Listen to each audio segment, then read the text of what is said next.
Hi everyone. In this video series, I'm going to go over how to draw OSPF diagrams using only the linked state database.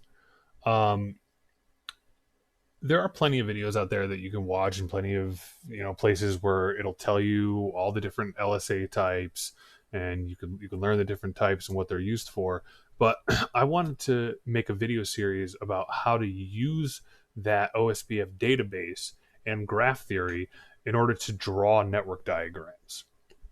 So in this situation, we're going to pretend that we are a consultant. We came into a job site. We either don't have documentation or we want to verify that the end result matches the documentation. And we're just going to use the command line to draw out our topology. Now, in this first video, I'm just going to focus on a single area topology. So the first thing we can do is we can do a show IP OSPF database. And again, we could go through and take a look at the neighbors too in order to draw the topology that way.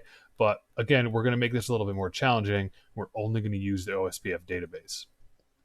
So as you can see, we're fully converged. The database matches everywhere. And we have 6 type 1 LSAs and we have 1 type 2 LSA, which obviously already tells us a lot. It tells us that we have 6 routers and we have 1 broadcast segment. So let's start taking a look at the routers. And I have Paint up over here, and we'll use Paint to draw our topology, and then we'll check it with the actual physical topology that I have drawn out already in a network diagram. So the first thing we'll do is show IP OSPF database. We'll do router for the first router. So all right, let me make Paint a little bit nicer for us. And let's do red. And let's start with R1. So we can see a few things already. We can see that the link state ID is 1.1.1.1. So let's go ahead and I'm just going to call it R1 here. But we can see that that's what our router ID in OSPF is, excuse me. And now we can see a couple things. We could see we have 2 stub networks and then a link connected to another router. So the first thing we want to notice is on the link connected to a stub network, it's all ones and then the mask of 255, 255, 255, 255. So let's go ahead and draw that on our diagram. And I'll do is I'll just go up here and we'll say 1.1.1.1/32. And you know what? Why don't let's go ahead and change my font size. All right, so let's start over again here. Let's go like this. R1, this isn't going to be the prettiest diagram. I'm not an artist. 1.1.1.1/32. Okay. Check. Next, we have a link connected to another router, and it's a point-to-point link. Okay. The neighboring router ID is 2222. And now we can see the interface that we're connected on. So let's go ahead and draw that. I'll draw this one over here. And we're connected to another link. And the interface is 12.1. But we can see too that if we look at this stub network here, we have 12.0 and the network mask is /24. So in Paint on this connected link, I'll go ahead and say we have 10.0.12.0. And that is a 2, I promise.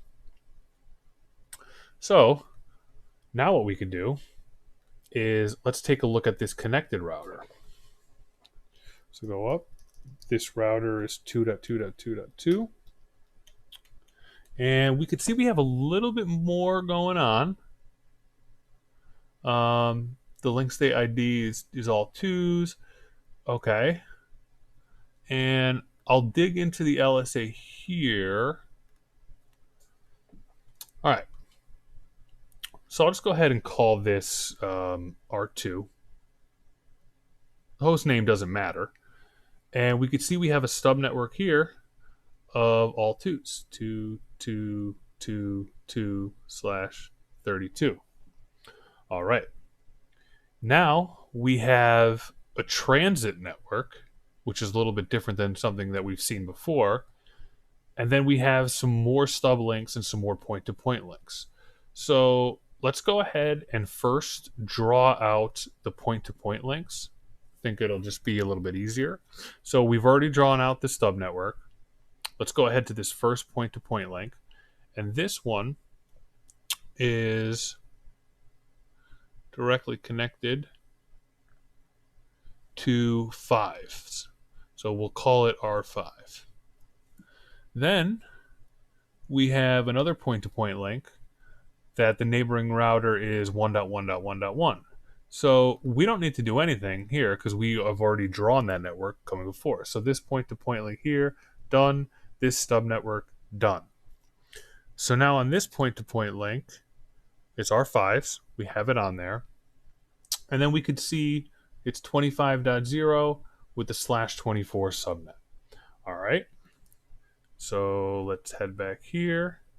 And we can say that the network is 10.0.25.0/24.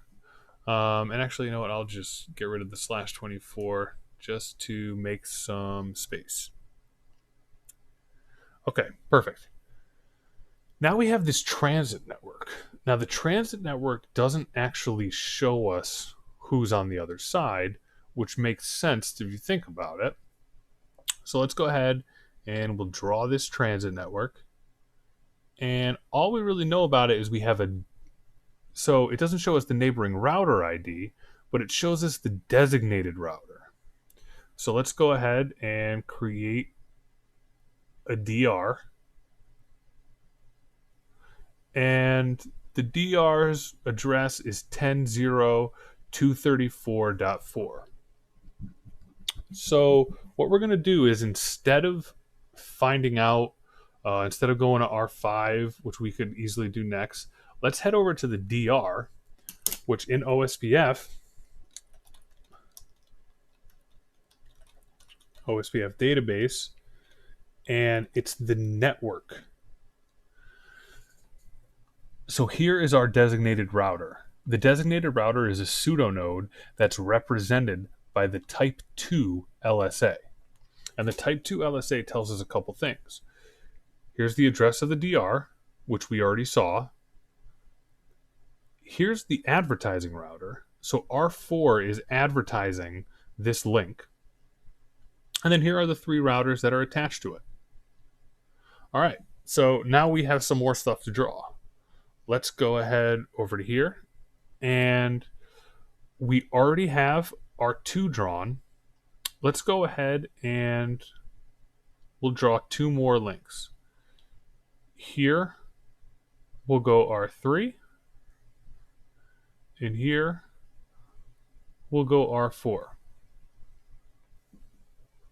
Perfect. And then we can see the subnet mask is a /24 here. So let's go back to our diagram and we'll just say this DR and the transit network is going to be 10.0.234.0 and it's a /24. All right. Now to follow the topology along, let's go ahead over to R5.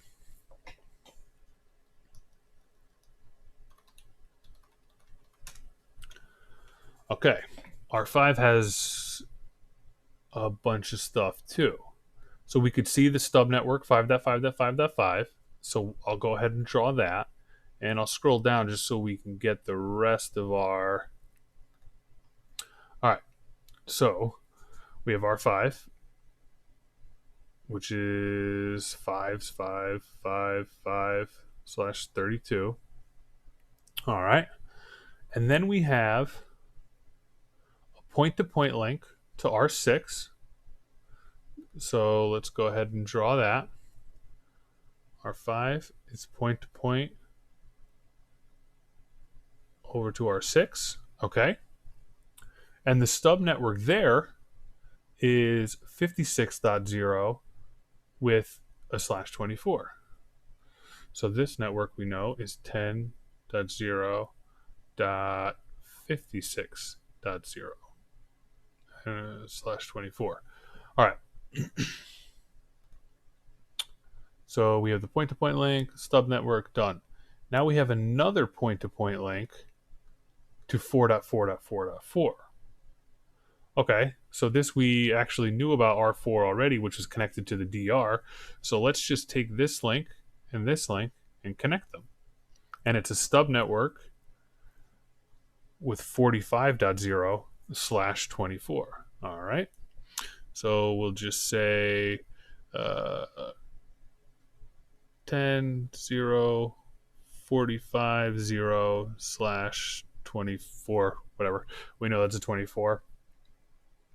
Okay. And we've done that. And now we have one more point-to-point link, which we already had from R2. And we had that stub network already. All right, so R5 is taken care of. Now what we can do is, from R5's perspective, let's just head over to R6 to complete the top of the topology there. All right, so R6, well, we know a couple things already. We already know about R5. So we knew about that point-to-point link, and we knew about the stub network connected to R5. But now we could see that we have this stub network, which is the 6 network. We have a point-to-point link, and then we have the stub network that goes along with that point-to-point link. So the first thing is, let's go to R6, and we'll say 6.6.6.6. And then we have a point-to-point link from R4 to R6. Okay? And we can see that the network is 10.0.46.0 /24. All right. R6 was pretty easy. So let's go ahead now down to R4, which we should actually know pretty much almost everything about. But it could have some more links. Let's find out. All right, so the first thing we see is that we have a stub network for 4.4.4.4, which we don't have on the diagram yet. So let's go ahead and do this. 4.4.4.4. All right. And now we can see we're connected to this transit network. Yep, we already knew about that. We're connected to point to another router of R6, which we already had. So we're good there. We knew about the stub network connected to R6. We have the neighboring router of R5, which we already have the link for. And then we have the stub network for R5. So R4 was pretty easy. We already knew everything about it. Now let's head over to the last router we know of. And we know it's the last router again because if we do a show IP OSPF database, we only have 6 routers in this area. So let's go to 3.3.3.3. And this type 1 LSA really doesn't have much in it either. We can see the stub network 3.3.3.3, which I will draw on the diagram. 3.3.3.3. Okay. And then we have the transit network, which we already knew about here with the DR. So done. So we've gone into, to recap, all 6 type 1 LSAs and the one type 2 LSA, and we've drawn this on the network. So let's go ahead and I'm going to condense this a little bit so we can compare it to our actual diagram, which I have here. And we can see that we're pretty close. Now, if you're doing this in real life, the odds of you drawing it exactly the way that the diagram is probably pretty slim. But we can see here that just by looking at the OSPF database, we can get a pretty accurate representation of what the topology looks like. And actually, I would argue it's more accurate because you could tell all the loopback interfaces. If we wanted to, we could look at the metrics and we can assign metrics to each and every link, which maybe I'll do in one of the later videos. And we can also tell all the which ones are point-to-point and which ones are a broadcast segment. And really the only difference is that we have 7 nodes on our graph and we only have 6 actual routers. But that obviously is easily explainable because the designated router between 3, 4, and 2 is represented by the designated router here. This represents that broadcast segment.